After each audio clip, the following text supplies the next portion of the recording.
वैसे तो प्रेम सिंह जी के प्रवचन के बाद में गुंजाइश कम ही है। ताली बजा रहे, दोबारा बुलाऊंगा।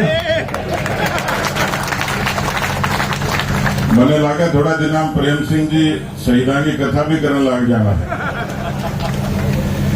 बोलिए भारत माता की, भारत माता की। अमर शहीद अजय कुमावत जिंदाबाद। जब तक सूरज चांद रहेगा, जब तक सूरज चांद रहेगा।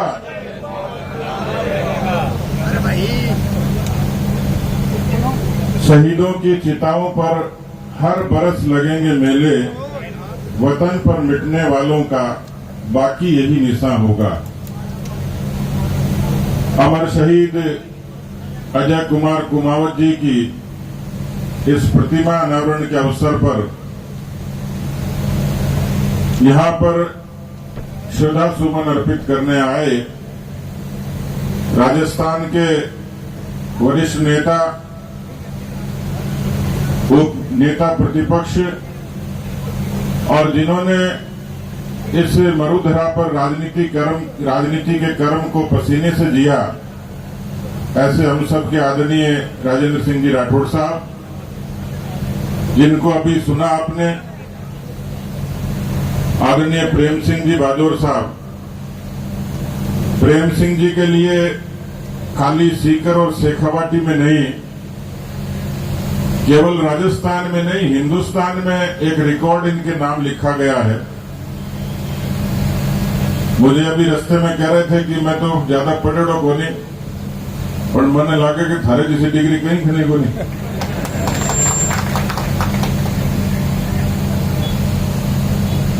देश में किसी एक प्रदेश में व्यक्तिगत प्रयासों से शहीदों की प्रतिमा लगाने का काम जिस अनूठे व्यक्ति ने किया, उसका नाम प्रेम सिंह बाजोर है।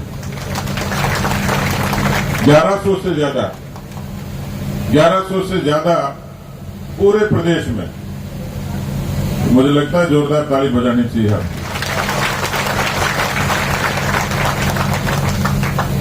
हमारे बीच में पार्टी के जिलाध्यक्ष भाई पवन जी, यहां पर उपस्थित चूरू के पूर्व जिला प्रमुख भाई हरलाल जी, भारतीय जनता पार्टी की प्रदेश मंत्री मधु कुमावत जी।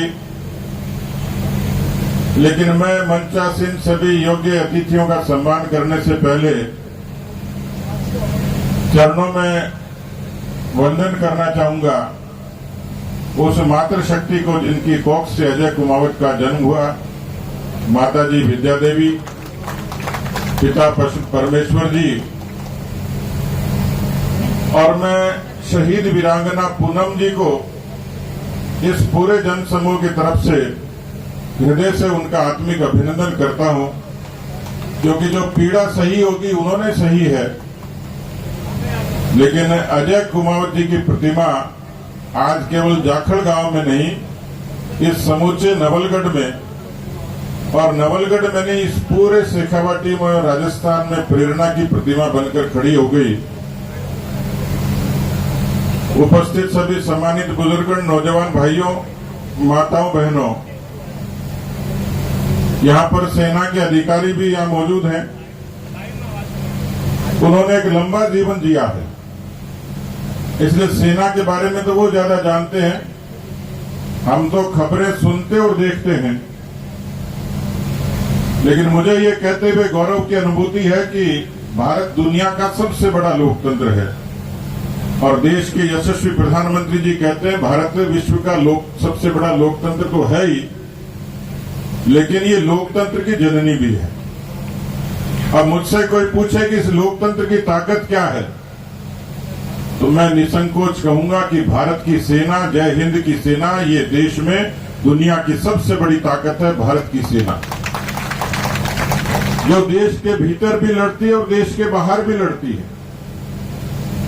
मुझे सौभाग्य मिला उन कारगिल शहीदों की अंत्येष्टियों में जाने का।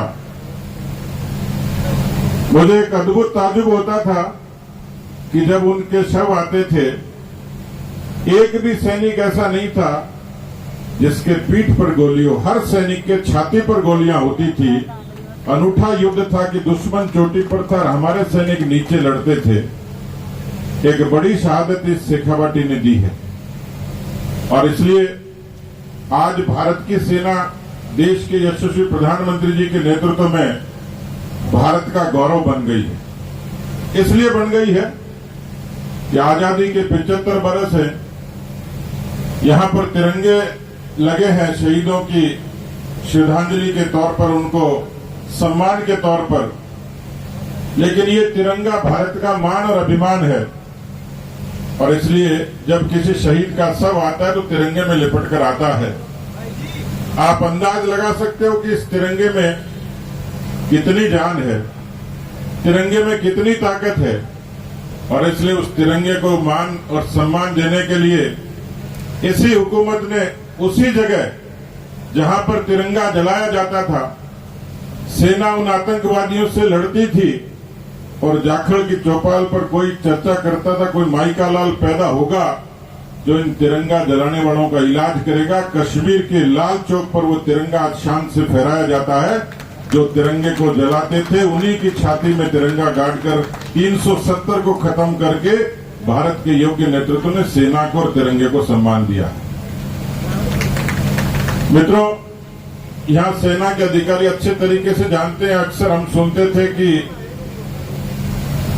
सेना की पहचान थी 303 राइफल, आइस बूट नहीं होते थे, बुलेट प्रूफ जैकेट नहीं होती थी और जितने संसाधन थे उसी में सेना लड़ती थी। देश के यशस्वी प्रधानमंत्री जी को 9 बरस हुए हैं। यूं तो अनगिनत उपलब्धियां उनके नाम है। गांव के लोगों का जीवन बदलने से लेकर भगवान राम के मंदिर की प्राण प्रतिष्ठा तक, 370 के खात्मे तक बहुत सारी चीजें हैं। लेकिन उन्होंने जो सबसे बड़ा काम किया वो काम है भारत की सेना को ताकतवर बनाना।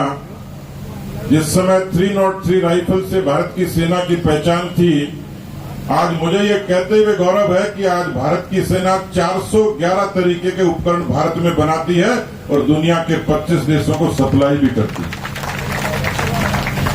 भारत की सेना ने वो ताकत अर्जित कर ली है। अब उनको शांति के गीत गाने की आवश्यकता नहीं।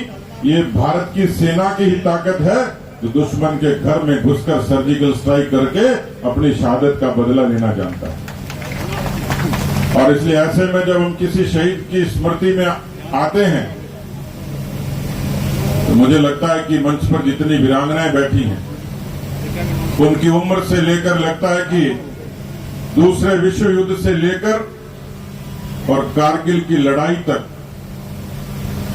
जिस शिद्दत के साथ हमारे वीर सैनिकों ने लड़ाई लड़ी, आज उनके इस मेले में उनकी शहादत के अवसर पर नई पीढ़ी निश्चित रूप से ये प्रेरणा लेगी।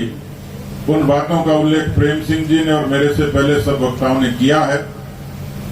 कोई भी मूर्ति, प्रतिमा